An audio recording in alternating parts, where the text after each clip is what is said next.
માતાજી મેનો ઘોડા કાપડમાં super hit design આવી ગઈ છે, જોરદારની ડિઝાઇન સાથે કલર પણ જોરદારના રહેવાના છે, પ્લેન ગાળામાં અને કુણા કાપડમાં છે, સિલ્કમાં નથી. ઘણા બધાને એ પ્રશ્ન થશે તો જોઈ લેજો. કુણા કાપડમાં એકદમ પ્લેન ગાળામાં જોરદારની ડિઝાઇન આવી છે. કલરની વાત કરું તો લીલો, દૂધિયા, મરૂન અને એની સાથે રાણી ગુલાબી પણ આવ્યો છે. લીલામાં 2 કલર આવ્યા છે, લીલા આછાઘાટા, તો 2 શેડું છે. જલ્દી જોવો, સરસ મજાની યુનિક ડિઝાઇન સાથે કલર પણ જોરદાર છે. તો જે પણ કલર ગમતા હોય સ્ક્રીનશોટ પાડી લેજો અને વોટ્સએપ નંબર ઉપર આપ્યો છે એમાં કોન્ટેક્ટ કરીને ઓનલાઈન ઓર્ડર પણ કરી શકો છો.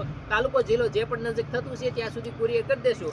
અને જે સાડી ગમતી હોય એ ફોટો મોકલવાનું ભૂલતા નહીં, કારણ કે તો જ અમને ખબર પડશે તમારે કઈ સાડી લેવાની છે. તો જલ્દી ઓર્ડર કરી દો. અને આ પ્લેન ગાળાની ડિઝાઇન જોવો, સરસ મજાની આખી ડિઝાઇન છે. એની સાથે તમને બ્લાઉઝ દેખાડું. જોવો, બ્લાઉઝ પણ ઝીણી ડિઝાઇનમાં જોરદારનું બ્લાઉઝ પણ આમાં આપ્યું છે, પ્લેન ગાળામાં, અને સરસ મજાની ડિઝાઇન છે. તો જલ્દી ઓર્ડર કરી દેજો. એક વખત કલર જોઈ લો, જોરદારના બધા જ કલર આ વખતે આમાં તમને જોવા મળી રહેવાના છે. જે પણ કલર ગમતો હોય ઓર્ડર કરો. જય માતાજી.